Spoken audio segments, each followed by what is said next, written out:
মামলায়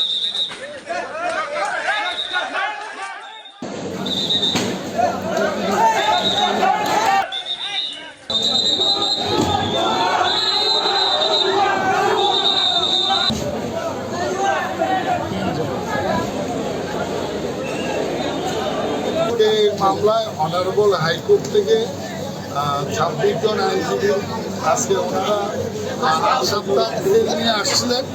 আজকে বেলের মেয়াদ শেষ। লালের কোর্ট শুনানি অন্তে 8 জনের জামিন 6 জনের দিয়েছেন। আর যাদের বিরুদ্ধে এলিগেশন সরাসরি নাই তাদের জামিনের আবেদন চার্জশিট পর্যন্ত মঞ্জুর করছেন অস্থায়ী জামিন। আর জানেন এরা বৈষম্য বিরোধী ছাত্র আন্দোলনের মামলা।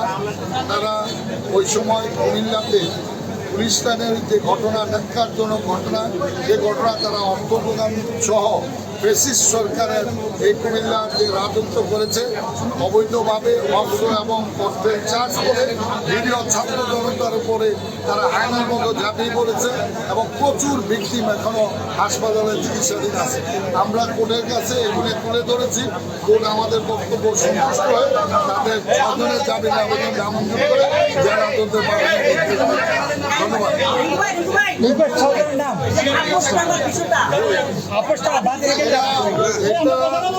আসামের পক্ষে থেকে একটা মিথ্যা বানোয়াট একটা আপোষনামা দাখিল করেছে, যেটাতে টিপসই দেওয়া, কিন্তু বাদী হলো সিগনেচার করা। সুতরাং আমি মনে করি এটাও একটা ইনভেস্টিগেশন হওয়া উচিত।